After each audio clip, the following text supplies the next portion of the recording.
Pancasila sebagai dasar negara Indonesia dan pedoman hidup bangsa Indonesia. Oleh sebab itu, masyarakat Indonesia sudah seharusnya memahami apa itu Pancasila sebagai sistem filsafat Indonesia.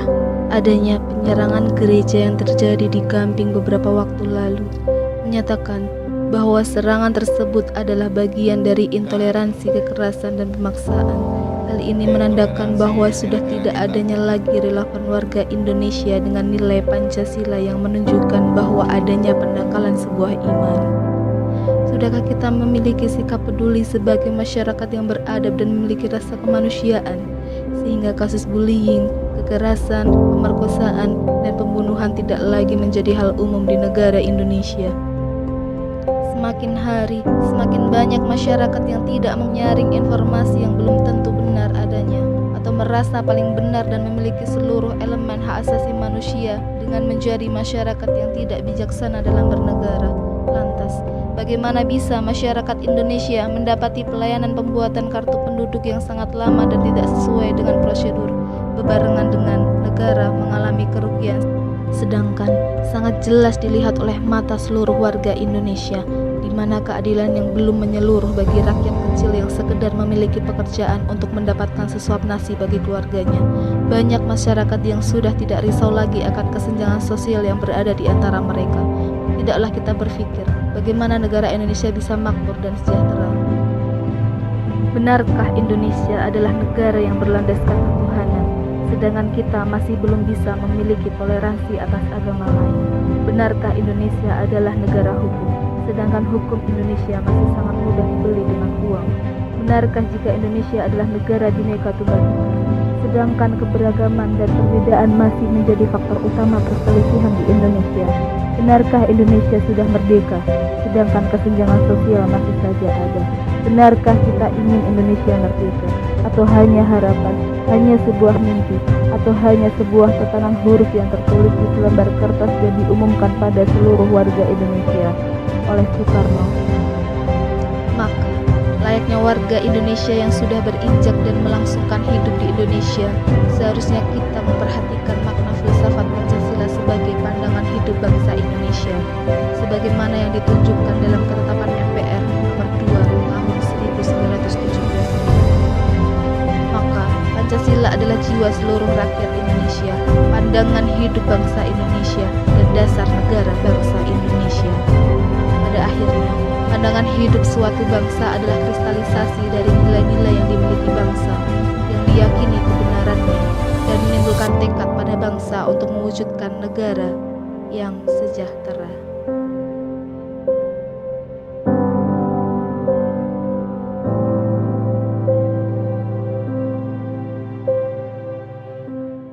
Pengertian filsafat.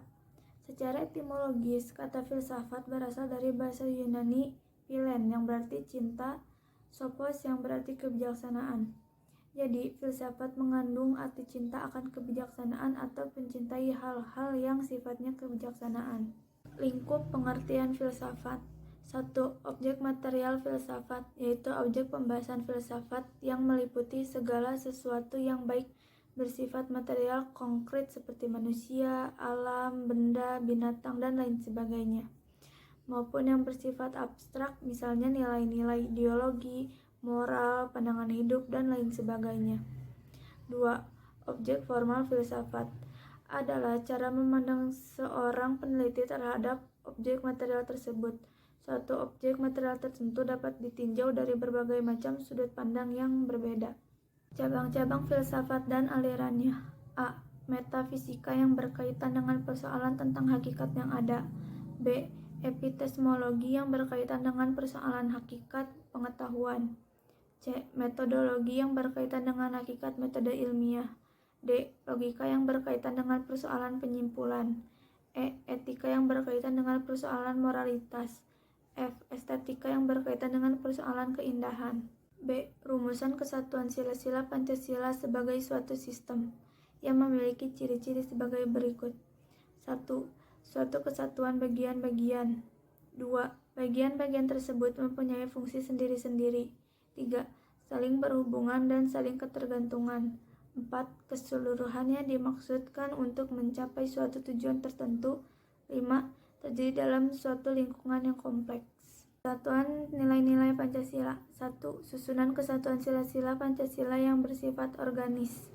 Kesatuan sila-sila Pancasila yang bersifat organis tersebut pada hakikatnya pada filosofis bersumber pada hakikat dasar ontologis manusia sebagai pendukung dari inti isi dari sila-sila Pancasila, yaitu hakikat manusia monoptiralis yang memiliki unsur-unsur susunan kodrat jasmani rohani, sifat kodral individu makhluk sosial, dan kedudukan kodrat sebagai pribadi berdiri sendiri makhluk Tuhan Yang Maha Esa.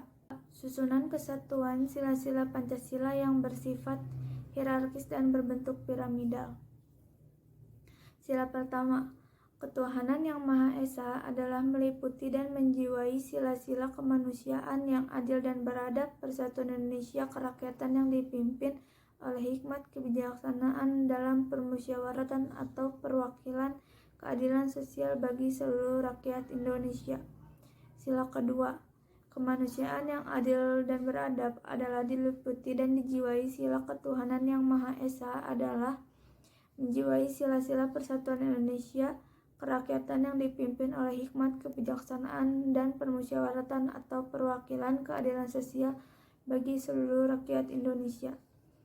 Sila ketiga, persatuan Indonesia adalah diliputi ketuhanan yang Maha Esa adalah meliputi dan menjiwai sila-sila kerakyatan yang dipimpin oleh hikmat kebijaksanaan dan permusyawaratan atau perwakilan, keadilan sosial bagi seluruh rakyat Indonesia.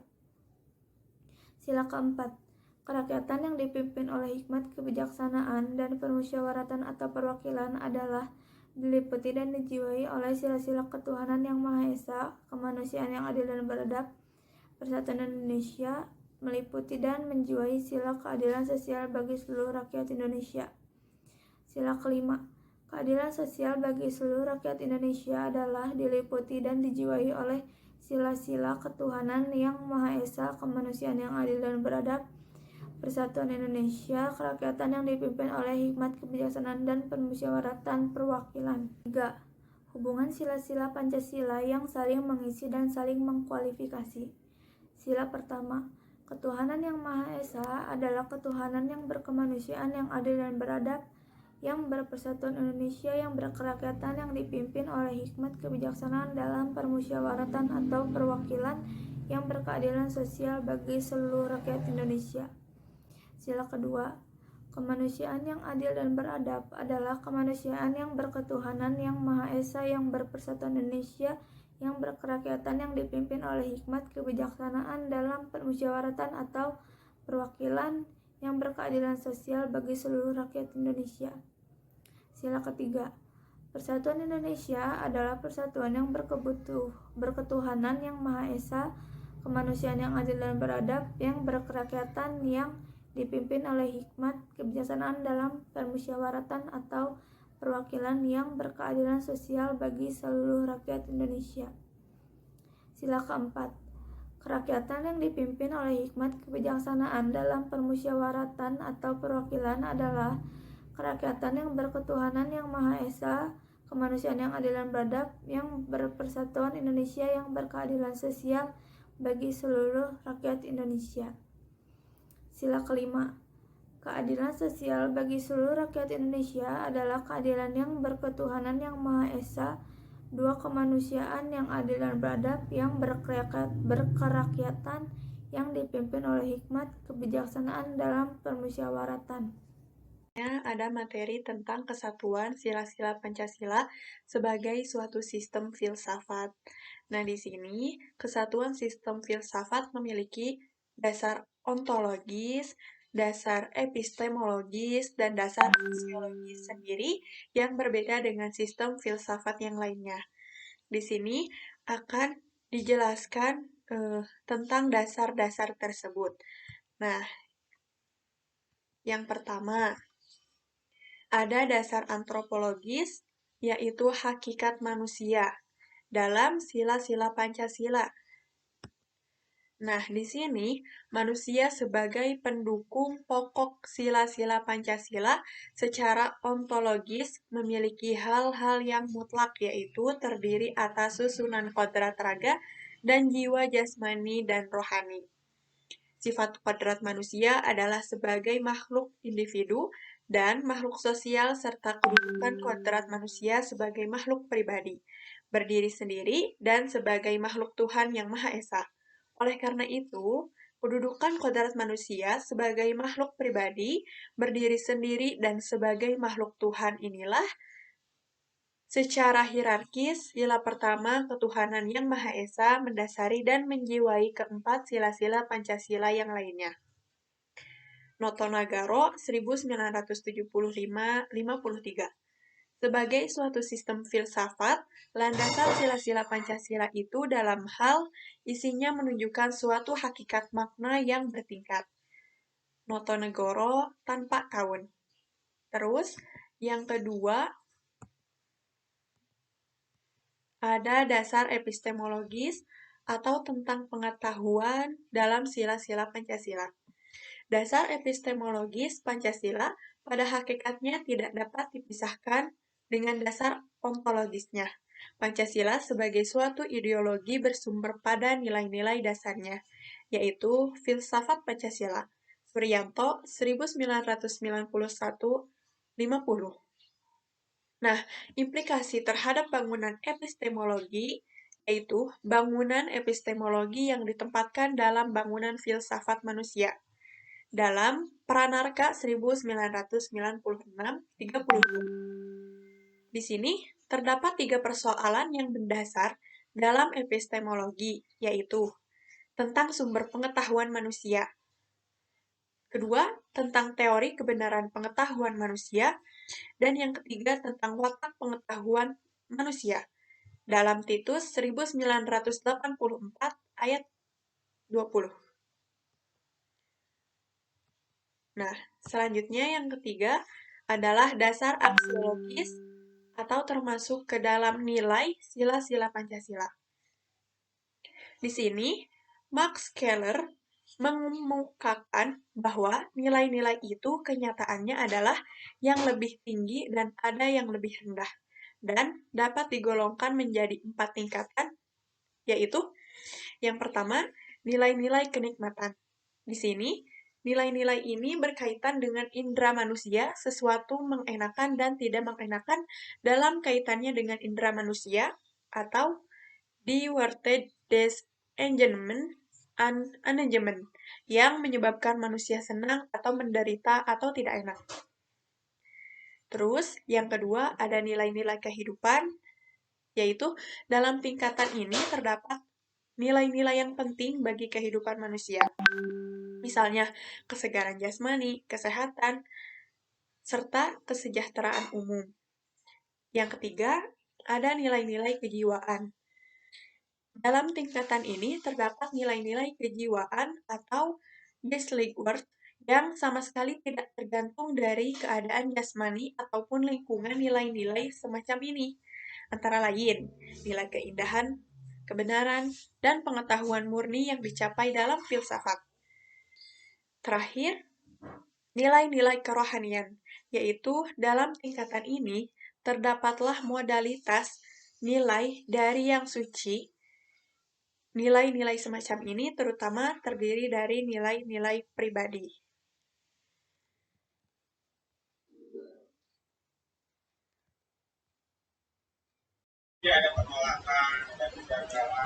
Assalamualaikum warahmatullahi wabarakatuh. Saya di sini akan menjelaskan nilai-nilai Pancasila sebagai suatu sistem. Isi arti sila-sila Pancasila pada hakikatnya dapat dibedakan atas hakikat Pancasila yang umum atau universal yang merupakan substansi sila-sila Pancasila sebagai pedoman, pelaksanaan, dan penyelenggaraan negara, yaitu sebagai dasar negara yang bersifat umum, kolektif, serta realitas pengalaman Pancasila yang bersifat khusus dan konkret. Nilai-nilai yang terkandung dalam sila ke-1 sampai sila ke-5 merupakan cita-cita yang diharapkan dalam dambaan bangsa Indonesia yang akan diwujudkan dalam kehidupan. Sejak dahulu, cita-cita tersebut telah didambakan oleh bangsa Indonesia agar terwujud dalam suatu masyarakat yang Gema Loh Jinawi Tata Tentram Kerta Raharjo dengan penuh harapan diupayakan terrealisasikan dalam sikap tingkah laku dan perbuatan setiap manusia Indonesia. D. Pancasila sebagai nilai dasar fundamental bagi bangsa dan negara Republik Indonesia. Dasar filosofis. Dasar filosofis atau pemikiran yang terkandung dalam setiap sila dijelaskan dalam sebagai berikut. Pancasila sebagai filsafat bangsa negara Republik Indonesia mengandung makna bahwa dalam setiap aspek kehidupan kebangsaan, kemasyarakatan, dan kenegaraan harus berdasarkan nilai-nilai ketuhanan, kemanusiaan, persatuan, kerakyatan, dan keadilan.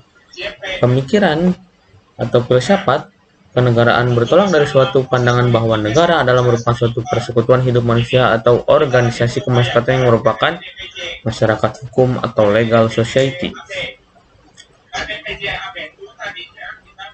Pada hakikatnya, menggunakan dasar filsafat dari nilai-nilai Pancasila sebagai berikut.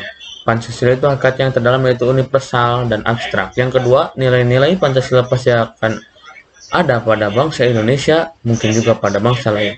Pancasila yang terkandung dalam pembukaan undang-undang terkandung juga dalam Undang-Undang Dasar 1945. Nilai-nilai Pancasila bersifat objektif dapat dijelaskan sebagai berikut. Nilai-nilai Pancasila mulai dari bangsa Indonesia. Yang kedua, nilai-nilai Pancasila merupakan filsafat atau pandangan hidup bangsa Indonesia. Yang ketiga, nilai Pancasila mengandung nilai kerohanian yaitu kebenaran, keadilan, dan lain-lain. Nilai-nilai sebagai dasar fundamental negara. Nilai-nilai Pancasila sebagai dasar filsafat negara Indonesia pada hakikatnya merupakan suatu sumber dari segala sumber hukum. Terdapat 4 pokok pikiran yang sesuai dengan Republik Indonesia tahun 1907 bersama-sama dengan batang tubuh Undang-Undang Dasar 1945. A. Pokok pikiran pertama, persatuan. Pokok pikiran ini berbunyi bahwa negara melindungi segenap bangsa Indonesia, seluruh tumpah darah Indonesia dengan berdasar atas persatuan. Pokok pikiran tersebut jelas menyatakan bahwa negara siap melindungi bangsanya serta seluruh wilayah Indonesia dari paham-paham individualistik atau golongan. Hal ini dijabarkan dari sila ketiga.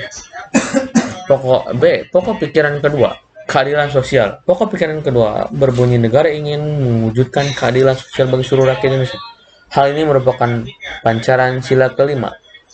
Pancasila dimaksudkan supaya masyarakat memiliki pengertian dan kesadaran akan hak-hak kewajiban yang dimiliki oleh setiap individu dan negara berkewajiban mewujudkan kesejahteraan umum.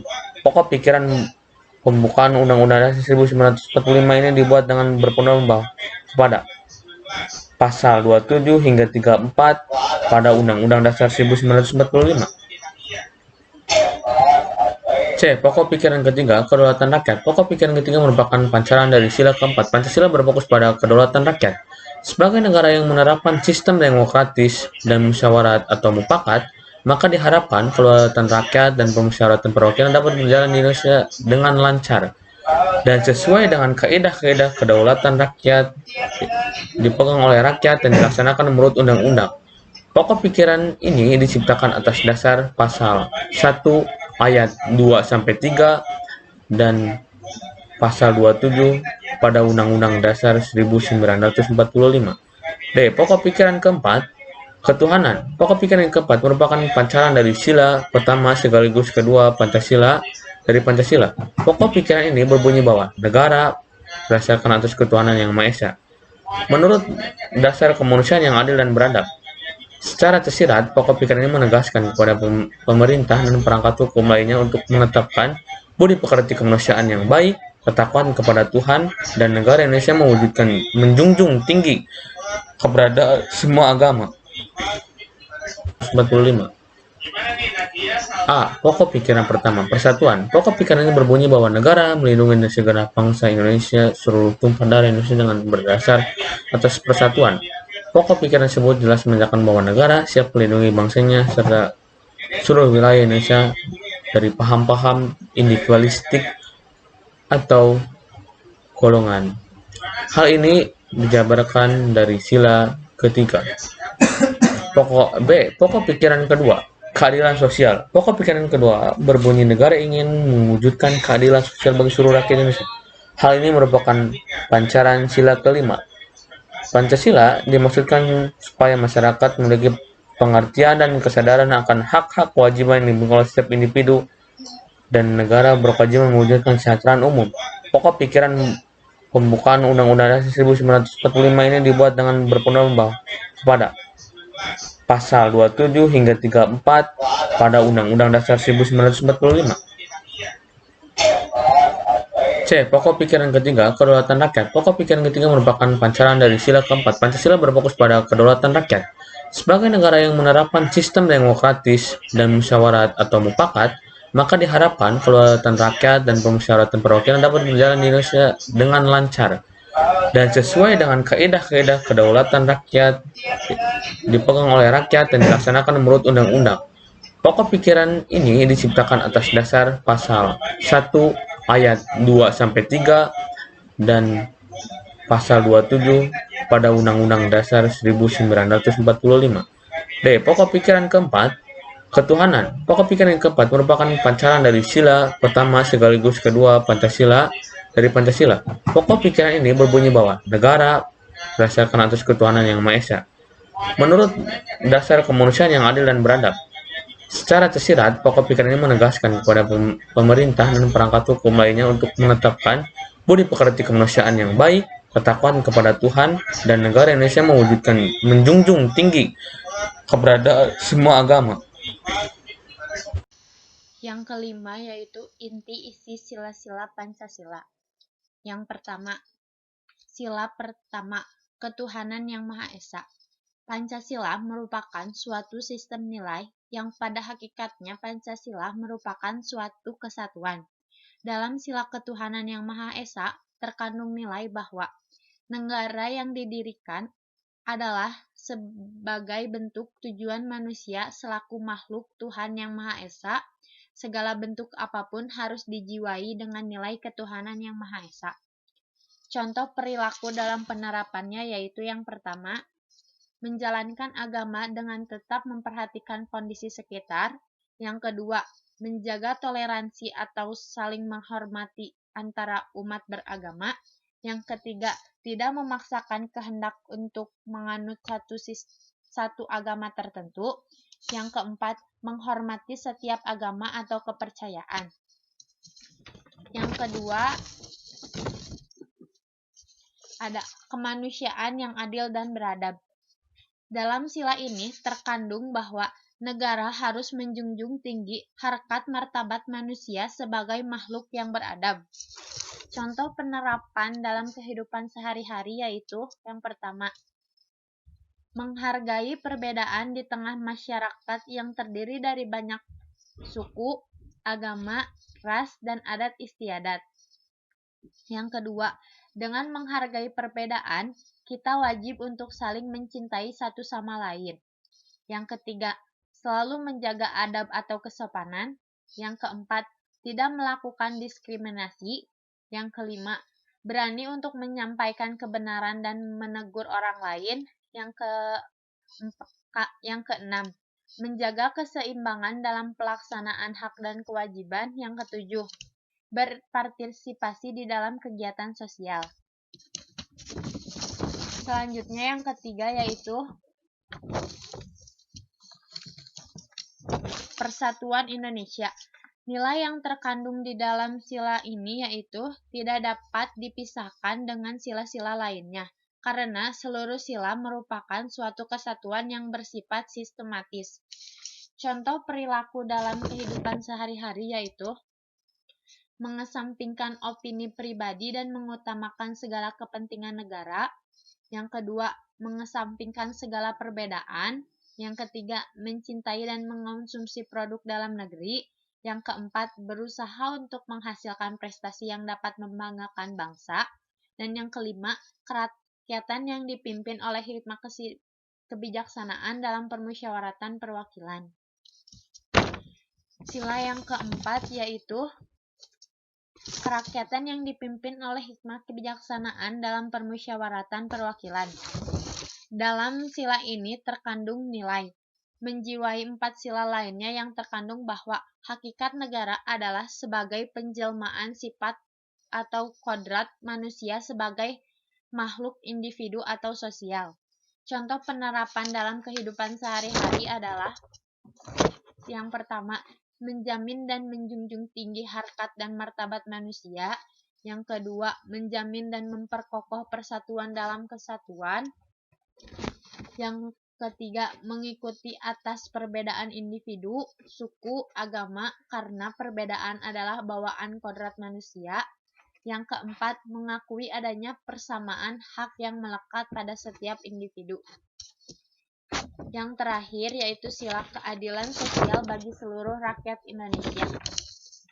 Dalam sila ini terkandung nilai bahwa keadilan harus terwujud dalam kehidupan sosial atau kehidupan bersama. Dalam penerapannya yaitu dalam kehidupan sehari-hari, yang pertama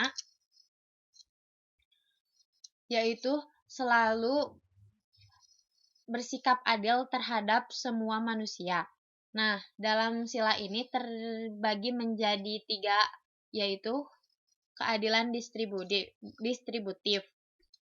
Keadilan distributif merupakan suatu hubungan keadilan antara negara dan warganya, dalam artian pihak negaralah yang wajib memenuhi keadilan dalam bentuk keadilan membagi dalam hal kesejahteraan, bantuan subsidi, serta kesempatan dalam hidup bersama yang didasarkan antara hak dan kewajiban. Yang kedua ada keadilan legal. Keadilan bertaat yaitu suatu hubungan keadilan antara warga negara dengan negara, dan dalam masalah ini pihak wargalah yang wajib memenuhi keadilan. Yang ketiga ada keadilan komunikatif. Keadilan komunikatif yaitu suatu hubungan keadilan antara warga satu dengan lainnya secara timbal balik. Nilai-nilai keadilan tersebut haruslah merupakan satu dasar yang diwujudkan dalam hidup bersama. Untuk mewujudkan tujuan negara yaitu mewujudkan kesejahteraan seluruh warganya dan melindunginya serta mencerdaskannya. Terima kasih.